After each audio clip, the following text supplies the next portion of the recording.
Hello champions, welcome back to Edugrown. तो बच्चों, हम वापस आ गए हैं अपनी क्लास 10th की नई बुक लेकर जिसका नाम है कृतिका। तो बच्चों, जैसा कि आप सभी जानते हैं, आपने 9th में भी कृतिका पढ़ी होगी। उसमें सारी जितने भी चैप्टर्स होते हैं वो सारे बेस्ड होते हैं गद्य खंड पर। मतलब जितने भी चैप्टर्स होते हैं वो एक लिटरेचर पे बेस्ड होते हैं।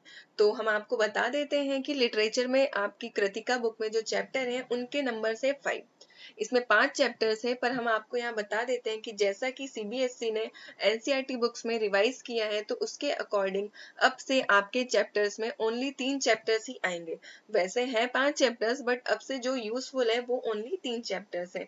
तो हम ये सारे 3 चैप्टर ही अभी डिस्कस करेंगे। तो जो कि पहला होगा माता का आंचल, दूसरा होगा जॉर्ज पंचम की नाक, और तीसरा होगा साना साना हाथ जोड़ी। और 2 चैप्टर जो हम छोड़ेंगे, जो अब से आपकी बुक से हटा दिए गए, उनके नाम है एही ठैया झुलानी रही हो रामा, और 5वां चैप्टर जो है मैं क्यों लिखता हूँ। तो ये जो चैप्टर्स हैं ये आपकी बुक से अभी हटा दिए जाएंगे, तो ये आपके एग्जाम्स में नहीं आएंगे। तो इन 2 चैप्टर्स को हम छोड़ेंगे, बाकी 3 चैप्टर्स कृतिका बुक के हम कंप्लीट करेंगे। तो इसी के ऊपर जो हमारा इस बुक का पहला चैप्टर है उसका नाम है माता का आंचल।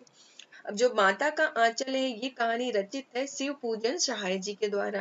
तो बच्चों, इस चैप्टर में हम इस माता का आंचल की पूरी कहानी रीड ना करते हुए इसकी ओनली हम समरी यहाँ पर डिस्कस करेंगे। तो आप इस चैप्टर की समरी को समझकर एक बार पूरा चैप्टर अपनी बुक से रीड करिएगा तो आपको काफी अच्छे से समझ भी आ जाएगा। तो सबसे पहले यहाँ पर हम जानेंगे शिव पूजन सहाय जी के बारे में। तो इनका जन्म हुआ था 9 अगस्त 1893 को बिहार के ग्राम उनवास, जिला शाहबाद में। तो ये बिहार के निवासी थे। 1939 में वे छपरा के राजेंद्र कॉलेज में हिंदी के प्राध्यापक नियुक्त हुए, जबकि अपनी औपचारिक शिक्षा केवल मैट्रिक तक ही पूरी हुई थी। मतलब इन्होंने ज्यादा पढ़ाई नहीं की थी, फिर भी ये कॉलेज में हिंदी के प्रोफेसर बने थे। आपने हिंदी के अनेक साहित्य महारथियों के लेखन को संजाया संवारा। उपन्यास सम्राट प्रेमचंद, राजा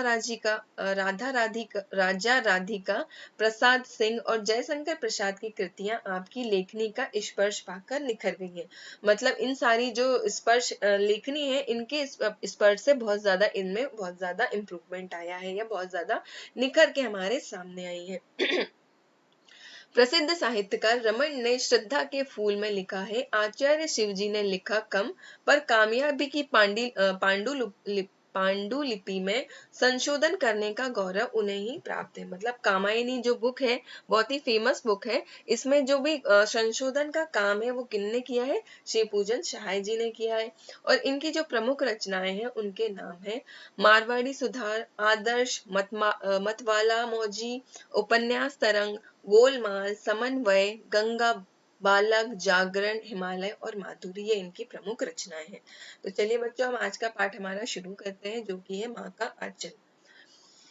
तो माता का आंचल सॉरी माता का आंचल पाठ शिव पूजन सहाय द्वारा लिखित है, जिसमें लेखक ने माँ के साथ एक अद्भुत लगाव को दर्शाया है। इस पाठ में ग्राम संस्कृति का चित्रण किया गया है। मतलब ये जो कहानी है ये एक ग्रामीण संस्कृति पर बेस्ड है। इसमें बताया है कि किसी भी बच्चे का अपनी माँ के प्रति कितना अद्भुत लगाव होता है, कि किस तरह वे माँ के प्रेम से उनकी ओर हमेशा आकर्षित रहता है। तो कहानी कुछ इस प्रकार है। कथाकार का नाम तारकेश्वर था।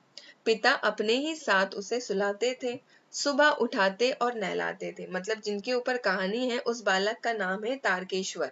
और पिता उसको क्या करते थे? हमेशा अपने पास सुलाते थे, सुबह उठाते थे और नहलाते थे। मतलब सारा उसका काम उसके पिता ही करते थे। वे पूजा के समय उसे अपने पास बिठाकर शंकर जी जैसा तिलक लगाते थे, जो लेखक को बहुत ज्यादा खुशी देता था। पूजा के बाद पिताजी उसे कंधे पर बिठाकर गंगा में मछलियों को दाना खिलाने के लिए ले जाते थे, और राम नाम लिखी पर्चियों में लिपटी आटे की गोलियां गंगा में डालकर लौटते हुए उसे रास्ते में पड़ने वाले पेड़ों की डालों पर झुलाते थे।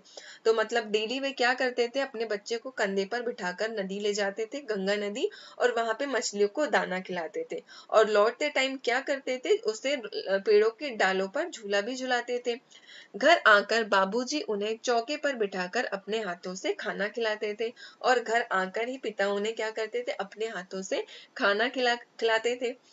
मना करने पर उनकी माँ बड़े प्यार से तोता, मैना, कबूतर, हंस और मोर आदि के बनावटी नाम से टुकड़े बनाकर उन्हें खाना खिलाती थी। मतलब होता है ना कि बच्चे जब छोटे होते हैं तो खाना खाने से मना करते हैं, तो माताएं क्या करती है, एक थाली में उनके किसी तोता, मैना, कबूतर, चिड़िया, इन सब के हिस्से के खाने उन्हें खिलाती थी, ताकि बच्चे का मन भी बहल जाए और बच्चे का पेट भी भर जाए। तो इसी तरह उनकी माँ भी बनावटी टुकड़े से उन्हें खाना खिलाती थी।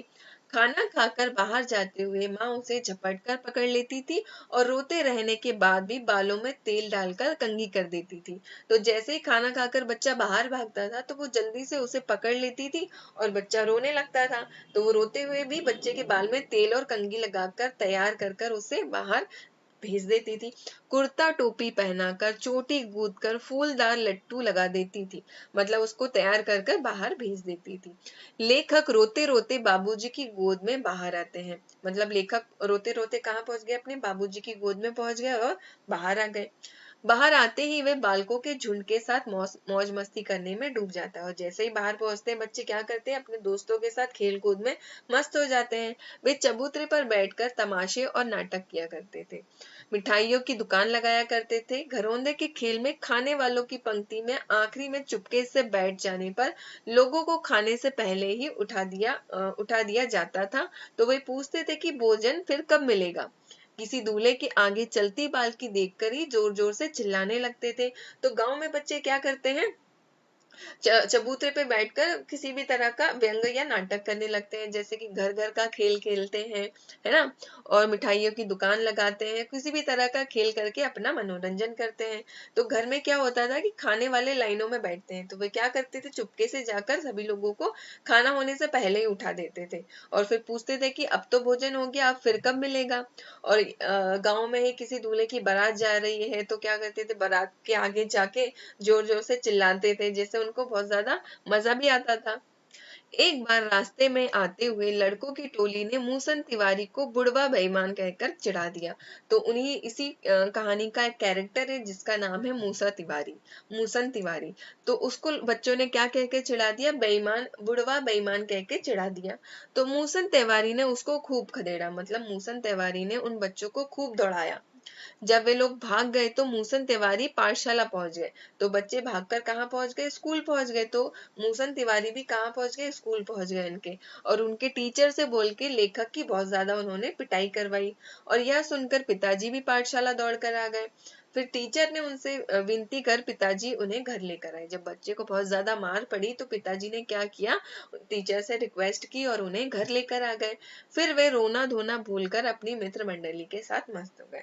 तो स्कूल में इतनी मार पड़ी, पिताजी विनती कर कर घर लेकर आए, इसके बावजूद भी वो सारी चीजें भूल कर अपने दोस्तों के साथ फिर से मस्त हो गए, क्योंकि बच्चों का तो ऐसा ही नेचर होता है, थोड़ी देर का उन्हें दुख रहता है, उसके बाद वे अपने कामों में मस्त हो जाते हैं।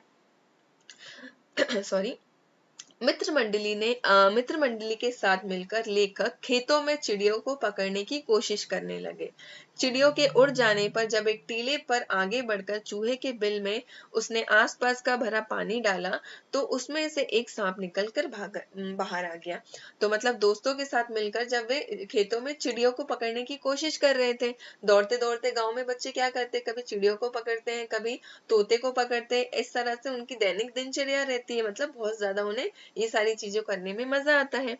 तो क्या हुआ, चिड़िया के उड़ जाने पर जब वे एक टीले पर पहुंचे तो वहां पर क्या हुआ, चूहे ने बहुत सारे बिल बना के रखे थे और वहीं पर कहीं पे पानी पड़ा हुआ था। तो उन्होंने क्या किया, पानी उठाया और चूहों के बिलों में डालने लगे। अब जैसे ही पानी चूहों के बिल में गया तो वहां से एक सांप निकल कर बाहर आ गया, क्योंकि जैसे ही बिल में पानी भरा आता है तो सांप बाहर निकल के वापस आ जाता है पानी के कारण।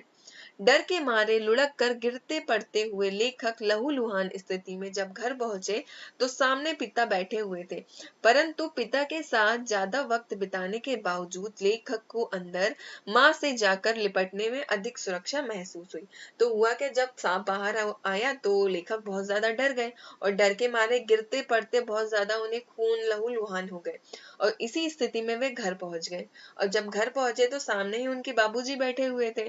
तो ये सारी चीजें उन्होंने बाबूजी को ना बताते हुए अंदर पहुंच गए अपनी माँ के पास और उनसे लिपट गए, क्योंकि उन्हें किसी भी बच्चे को अपने पिता से ज्यादा अपनी माँ के पास ज्यादा सुरक्षा महसूस हुई।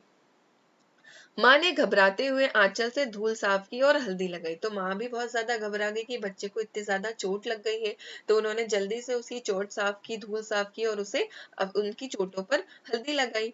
तो बच्चों ये हमारा चैप्टर था, इसी के साथ हमारा चैप्टर ये खत्म होता है। तो आप जाने होंगे कि एक माँ का अपने बच्चे के प्रति क्या लगाव रहता है और एक बच्चे का अपने माँ के प्रति क्या लगाव रहता है। तो बच्चों इसी के साथ हम ये चैप्टर खत्म करते हैं। मिलेंगे आपसे एक नए चैप्टर में, एक नए वीडियो में। तो जब तक आप एक बार इस चैप्टर को अपनी बुक से रीड जरूर करिएगा, काफी इंटरेस्टिंग चैप्टर है और आपको पढ़ने में भी काफी अच्छा लगेगा। तो इसी के साथ बच्चों चैप्टर खत्म करते हैं, मिलते हैं आपसे एक नई वीडियो में। Thank you.